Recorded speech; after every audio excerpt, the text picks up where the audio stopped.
Welcome to Limitless, How to Crush It in Commercial Real Estate, the show that gets you inside access to how some of retail real estate's most successful leaders went from your average Joe Schmo to the CEO.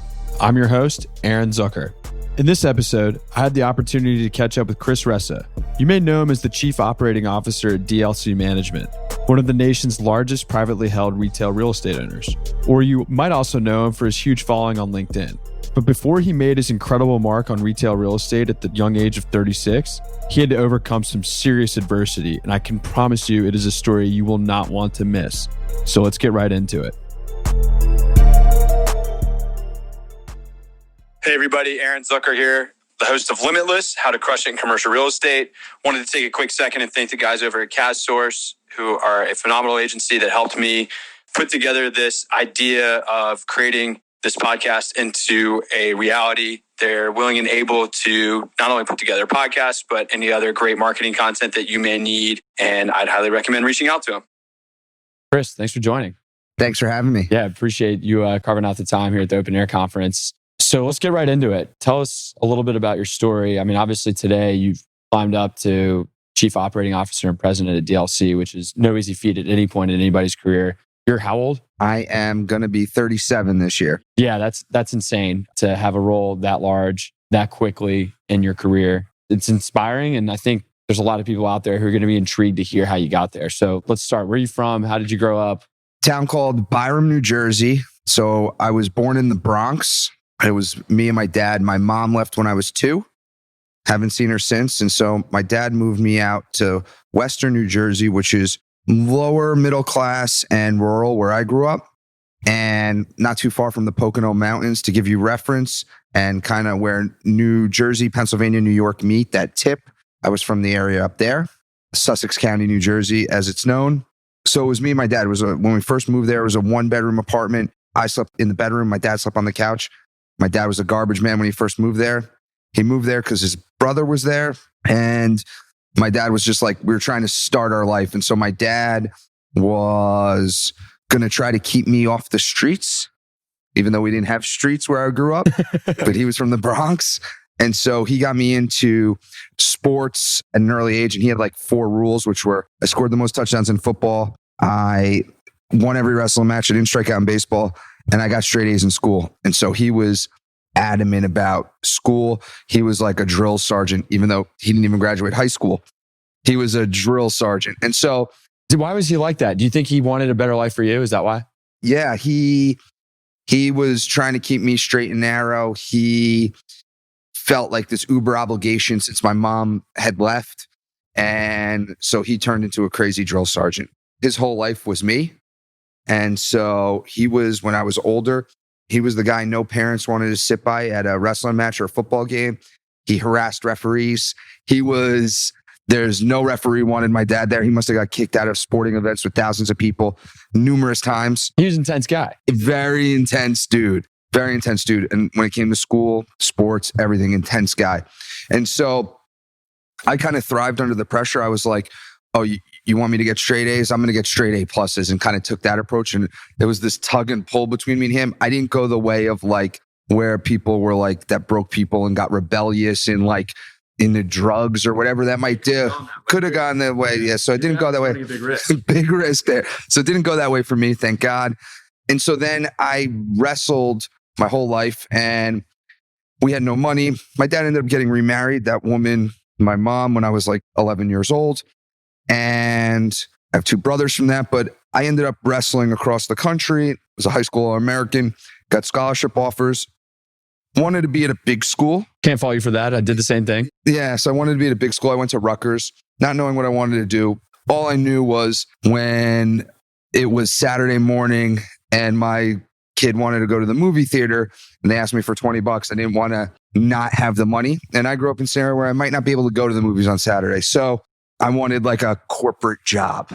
And so when you're really trying to make a lot of money, there's 2 really like key ways. You either go the real entrepreneurial route, what you're doing now, which could lead to wealth, or you end up going like the corporate route and really working your way up. And both have its benefits and flaws. And since I'm now an investor, I'm not an entrepreneur at the moment. I really am in the corporate world and went the corporate route. And in college, I interviewed my senior year at like 35 places, no idea what I wanted to do.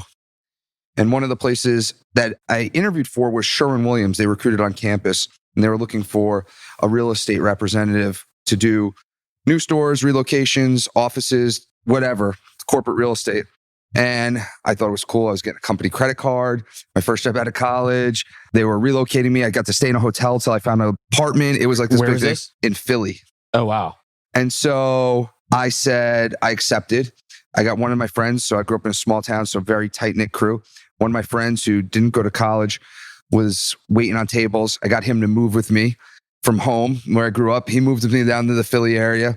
We got an apartment and he got in the mortgage business at the time when it was hot. What year is this? This is in 03, 04. Okay. So you finished, so you wrestled at Rutgers. And you, obviously that had to have played somewhat your work ethic and the competitive nature through college athletics and bouncing back to school. That has to play a role. So definitely from every day is hard, but I lose track now, but it was like 14 pounds in 15 hours. So that's a lot harder than any lease I've ever done. Yeah, I would imagine. So it's a lot harder than any construction contract we had to negotiate or anything like that. So it's perspective in the business world now, but definitely helpful.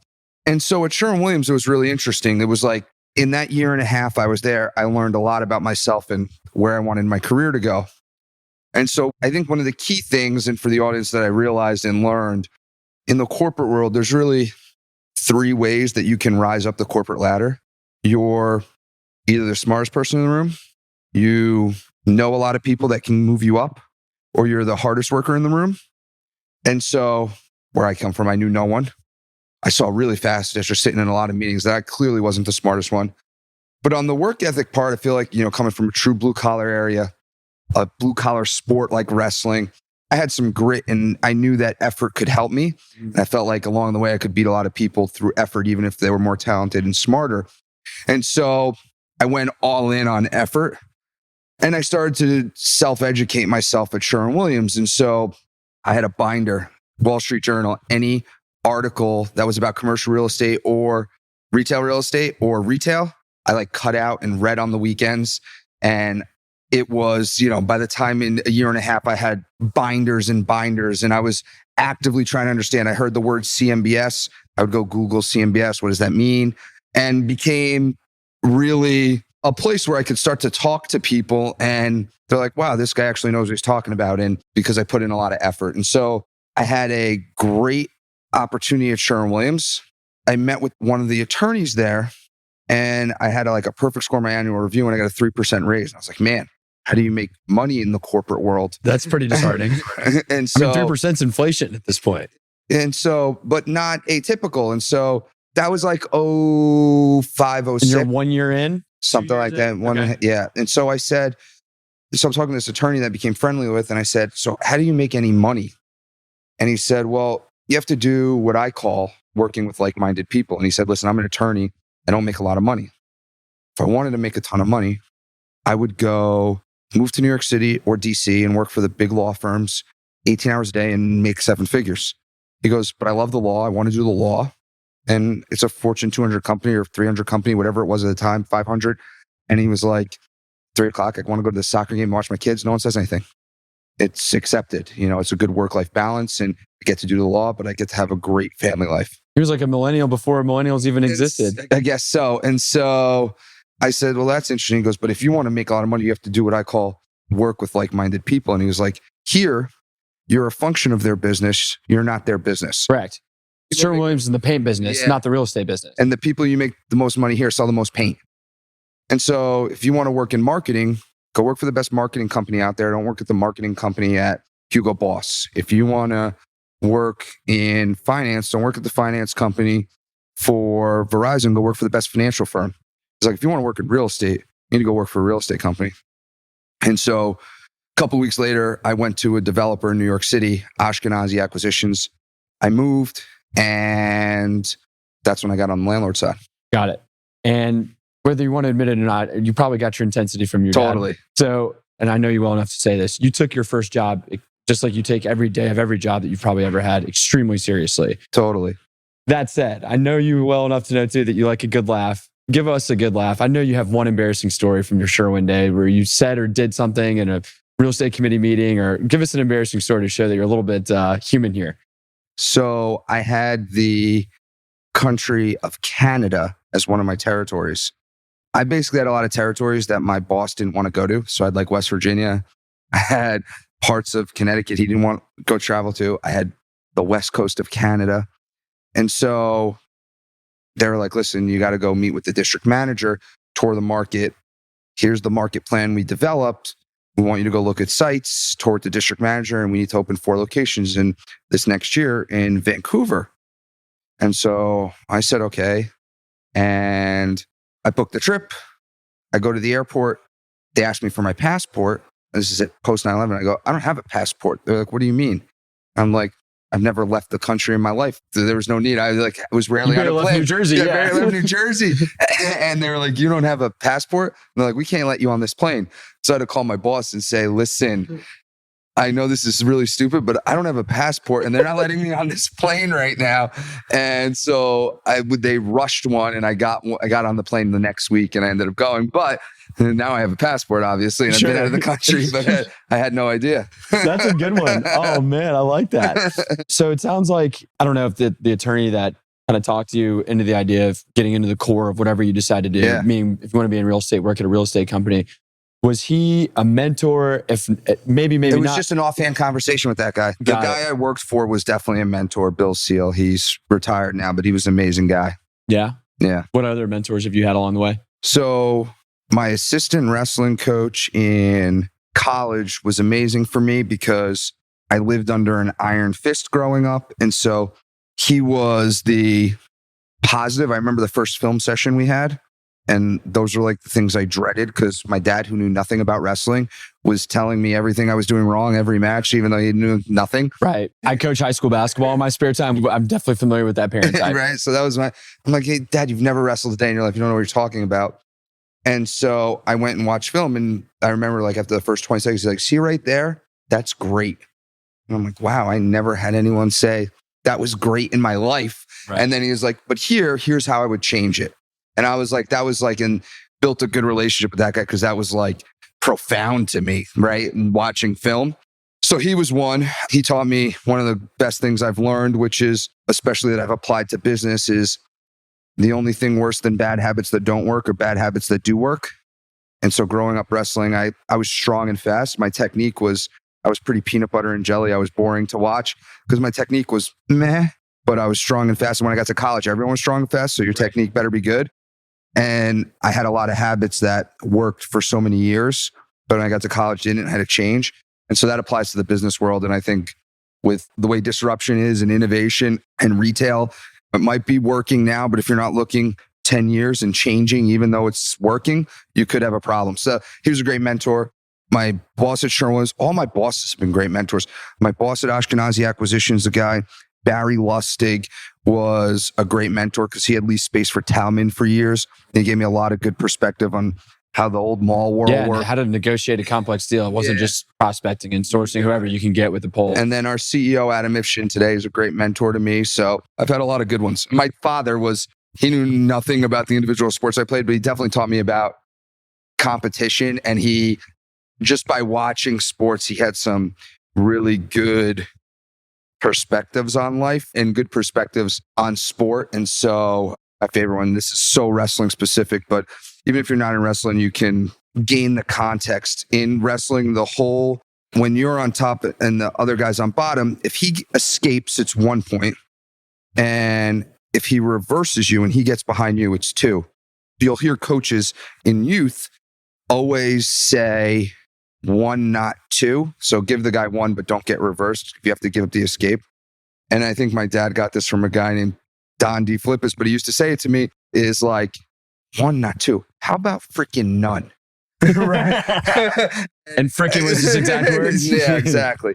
And so anyway, he gave me a lot of good perspectives on competition. Awesome. Okay. So clearly mentors played a huge role. Didn't mean to digress there. So let's get back into your story. So you're started at Ashkenazi. Yep. You're in leasing? I'm in leasing. Okay. Unbelievable training ground. Ton of real estate they owned.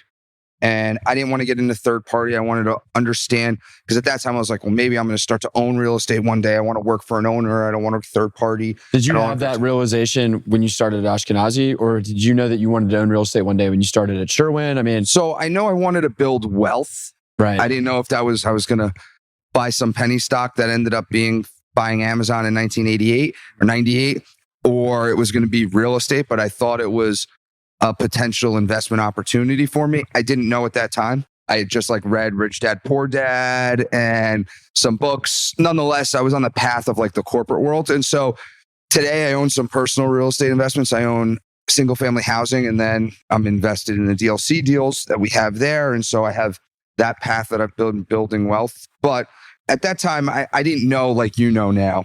And so it was great because I got to work on product type that was immense. I had enclosed malls, urban markets, high street retail, open air centers, because they own this eclectic mix of real estate.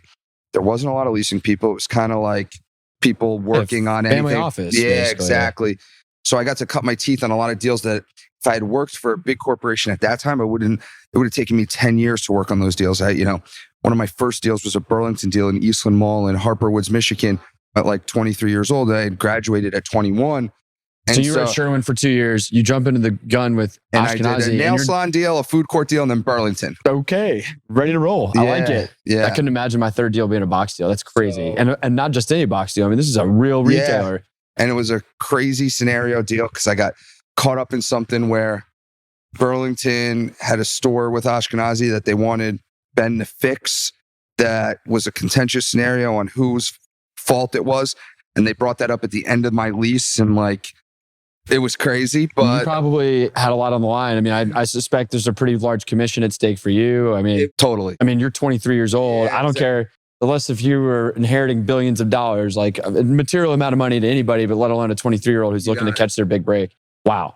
All right. So you're making leasing deals with everybody from the high street sexy retailers down to the 1,200 square foot nail salons. So I was able to work on a ton of stuff. Yeah. And then I got a call from DLC and realized that I liked traditional suburban real estate. And I wanted to get into a more traditional format and choose a path versus being a generalist of anything. And so I went to DLC as a leasing rep and started working my way up. How long were you in Ashkenazi? Another year and a half. Got it. And DLC goes after you because they like you for whatever reason. Easy to find out why. Your asset passion, wanting to learn, it makes sense. So you start working at DLC, you're a leasing rep. Leasing rep, okay. Yeah. And so my first properties were in Connecticut doing deals. I started to do deals and they started to slowly give me more. It was I called myself, no one called me as a roaming road warrior. I was doing stuff in Jacksonville, Ohio, all over the country because we own stuff with a wide geography. And I then realized there's on the corporate side, two ways in leasing you can grow. You could really either get into cooler projects, bigger projects, sexier projects, bigger dollar values, bigger deals, new developments, or you could get into the management side of people. And at that time, I kind of realized as much as I liked real estate, I liked the coaching, managing, mentoring side more and wanted to see if I could break into that part of it. And they don't always translate being a leader, coach, and being a deal maker. But I had a lot of people had made an impact on me. And I wanted to try to see if I had the ability to do that and lead an organization or a team at a minimum. And so there wasn't really an opportunity at DLC. And then there finally was. And I took it, which was at our Midwest office in Chicago. And we had 2 leasing reps there. And I was running the Midwest. We had an admin. We were growing that team. And then that led to, they split the country, which was at the time, call it the Northeast and Midwest. Our Southeast and Mid-Atlantic was me and another guy. And we split the country. And now I had a bigger portfolio, a much larger team. There was 7 or 8 people. And so that was a different experience going from managing 1 or 2 and really day to day until managing a bigger team. When you went from managing 1 to 2 people, that was more of a player coach role, correct? You were doing some leasing assignments. Your name was on the flyers, etc. Were you still doing that when your team grew, or you had to dial back and basically So become I think in our business today, and you talk to Brian or whatever, there's always some form of relationship, deal making. Maybe it's corporate deal making, less day to day. I end up on a lot of today, even still, like on our bigger leases where there's like some issues at the end that no one can get through and they need decisions made, but definitely a lot less day to day deals for sure. Going on portfolio reviews, building relationships, but on the deals, a lot less. It was more about growing the people and creating a strategy, a leasing strategy. How are we going to lease differently than our competitors? What were we going to do that was different? And a process system strategy and building a system around how we would go and do more deals. So give me some context of time. You started there as a leasing rep. You're there for how long before you get, let's call it a director role where you have 1 to 2 agents? 5 years. Okay. So you're a leasing rep from... So in about 2011, so about 06 to 11. Yeah. You're a leasing guy. And then 11, you become a director, let's call it. And then in 13, we split the country. Yep. And so now I'm managing a much larger. And then in about 16, I oversaw all of leasing, which was one of the most unique things because we entered something that was very different for me, which was I was managing people who managed people. So that was very unique. So one step removed, the biggest challenge transition for me was I'm an amazing tactician in my own head, meaning give me a task to do. I can go do it. I don't care what it is. I'll solve it. But that type of leadership, when you're running a department or a company, is much more strategy and less tactics, right? You're not the execution guy. You're more developing the plan and the strategy that other people execute on, building them up so they can execute. 2 different thought processes, 2 different perspectives, and growing and learning that was a big challenge. And I still work on that day to day because I feel like I could go get that done. But in my role, you need to be able to pull down one lever, knock down 30 pins. If you can't do that, you will be struggling leading an organization. Right. So 2011, you get the director role. Then the country splits in half at what time? About 13. 13. And then 16, you take over the whole portfolio. Yeah. And you're basically an SVP of leasing. That's what I was. Yeah. Okay. And so clearly things are going well. It sounds like you were growing with DLC totally too. That was part of, that might have been what's called, I don't believe very much of your story has much to do with luck, but it sounds like the company's success too was beneficial to you and that you were able to grow with it. 100%. And so tell me what happens after 2016.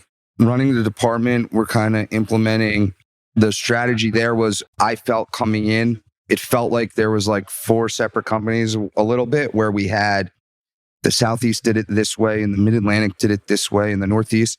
We were trying to create brand and consistency so that we could leverage the entire portfolio instead of just one deal maker.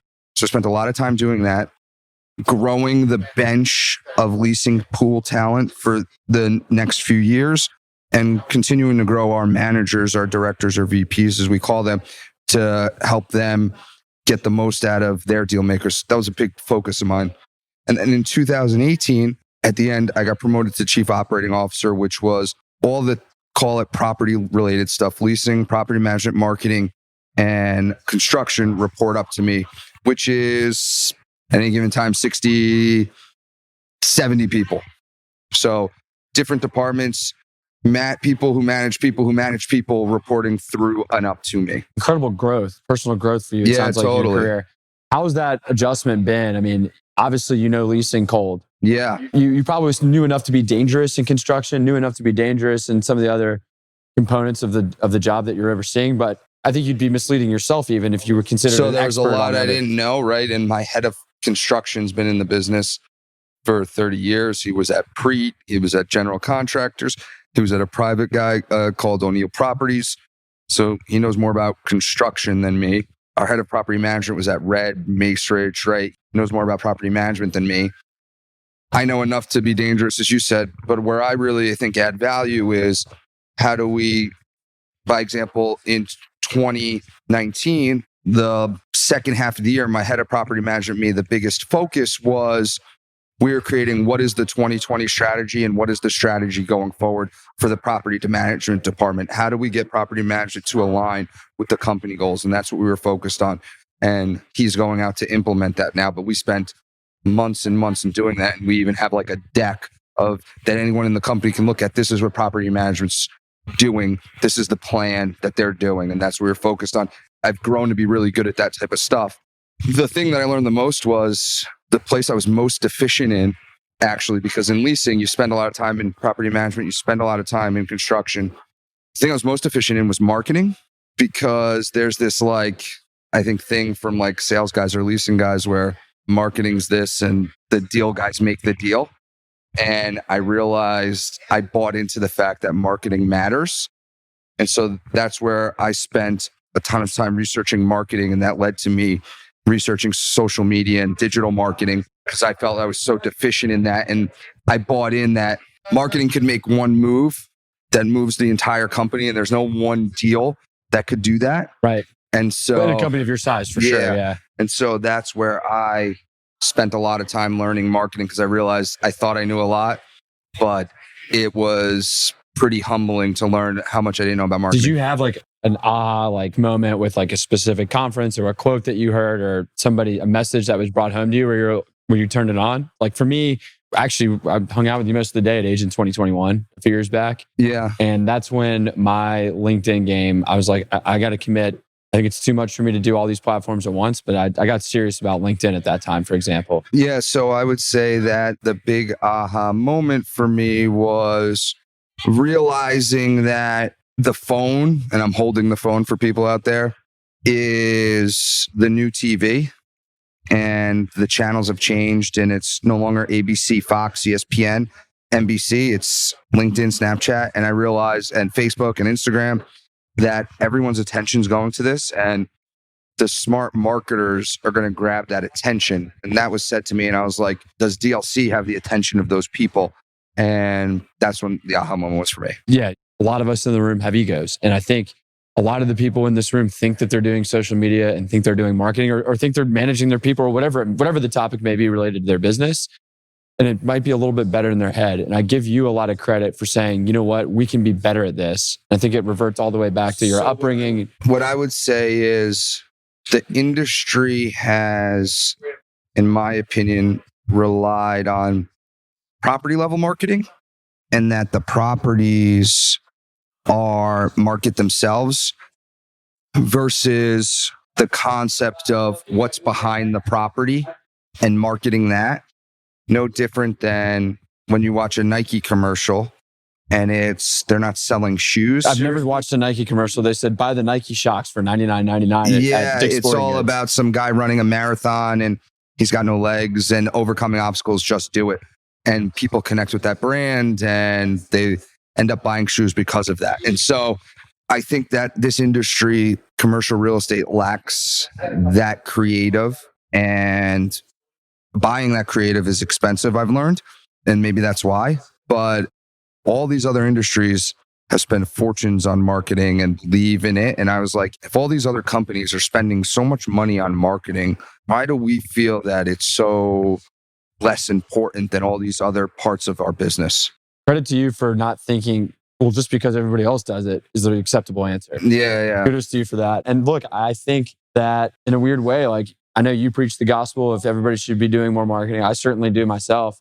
Most people don't do it. And in a weird way, you kind of don't want them to, because guys like us get to take advantage of it, especially you. Totally. With the resources and that you have and the commitment you've made to it, it's truly impressive. Totally. It's white space right now. So right. Yeah, I'm going to plan to keep on running, which was, I had a lot of fear jumping in with this podcast, and I thought a long time about it, and I should have done it earlier than I did. There's no good excuse for why not. But I think that there's only a few people out there who are doing these podcasts. More people are picking up on LinkedIn, but even 2 or 3 years ago, there's only a handful of us in the industry who are actively posting on LinkedIn. And totally. Shameless plug for Retail Retold. I would tell you, if you haven't heard of Chris's podcast or DLC's podcast that Chris is the host of, Retail Retold, I'd highly recommend listening to it. Thank you.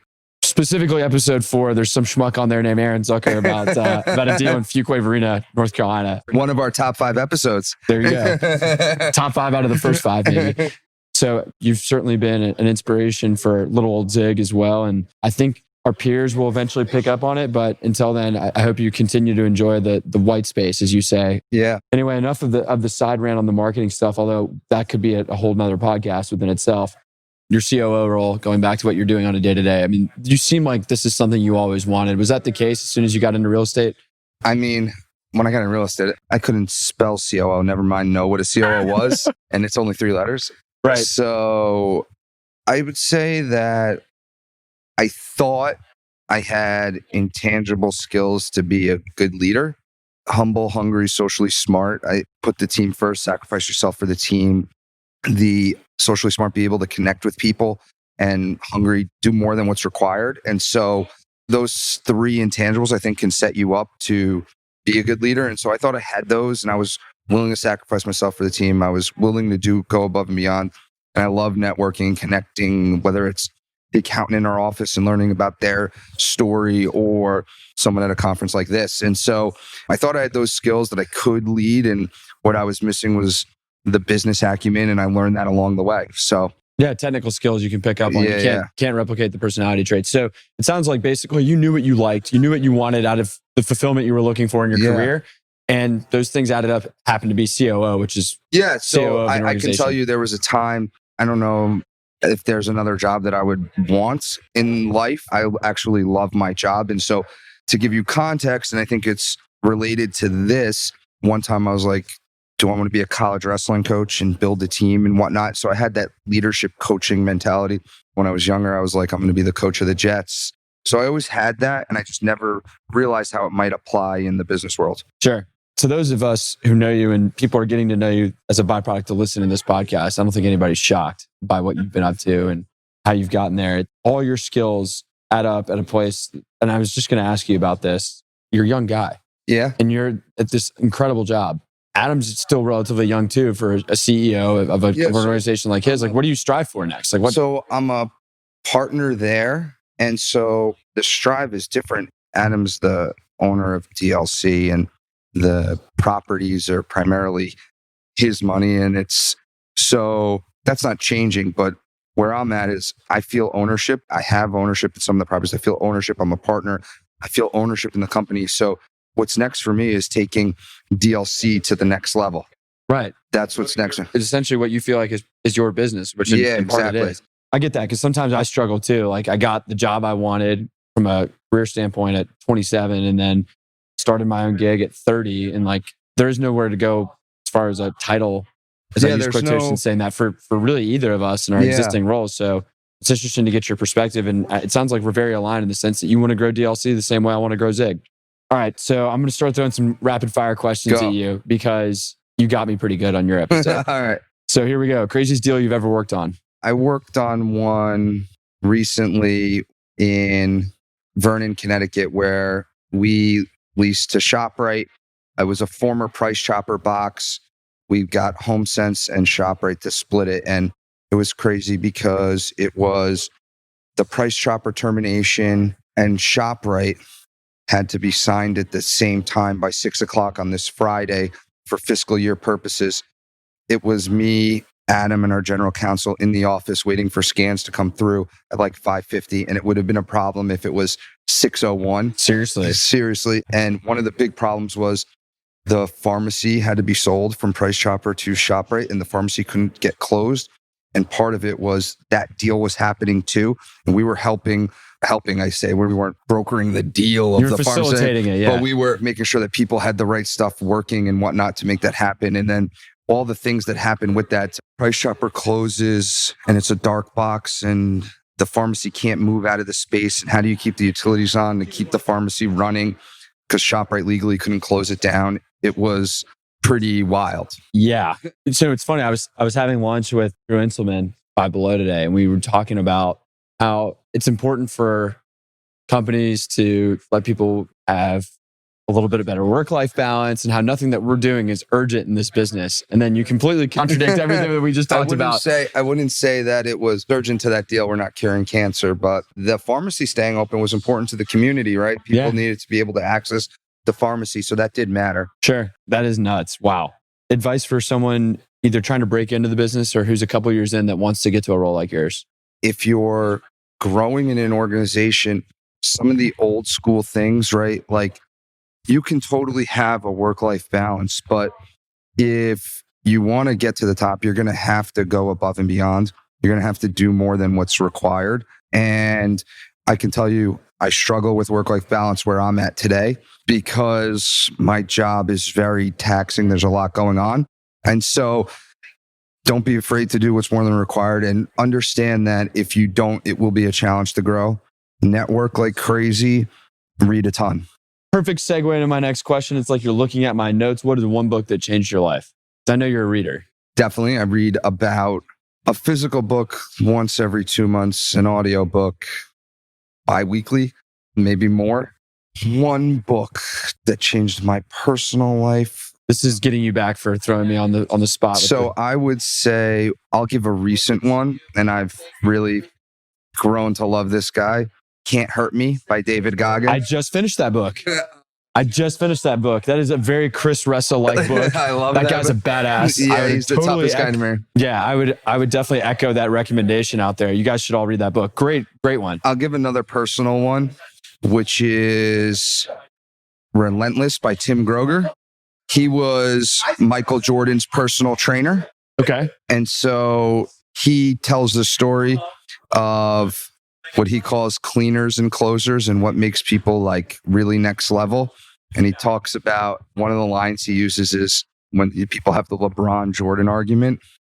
It was one of my favorite lines. And he says, LeBron wants to play with the best, and that's why he's changing all these teams. And Jordan wanted to beat the best. That's a good one. I like that. I like that one. I'm a LeBron fan, of course. I mean, I definitely a Jordan fan after his career's over, and he beat my old Charlotte Hornets teams in the playoffs every year. That's pretty riveting. That really resonated with me. And it's very rare that I'm left at like a loss for words, but I had to process that line. So that's a good one. I appreciate that. From a business perspective, one of the recent books I read was The Story of Netflix. So people should check that out if they want to see a business one. It's really cool. So you guys got 2 bonus books out of Chris. That's awesome. Appreciate that. And then last question before I let you roll. So people don't like talking about it, but you are inevitably going to die, just like I am and everybody else is. Yep. And I think everybody that I talk to has a similar legacy approach for how they want their family and stuff to remember them. But, you know, in theory, I think you are very well on a path to where when you die many decades down the line, that, you know, when ICSC is still around, they're going to be writing an article about the legend in our industry, Chris Ressa, passes away. What do you want your legacy to be like in that article? He did the ordinary extraordinarily well. I like that. Great answer. Chris, super humbled that you were able to join me. Totally inspired by what you've been able to do and help build at DLC and with your personal brand on social media stuff. I can't thank you enough for taking the time out to join me. And best of luck going forward. And thanks for having me. Thank you for having me, man.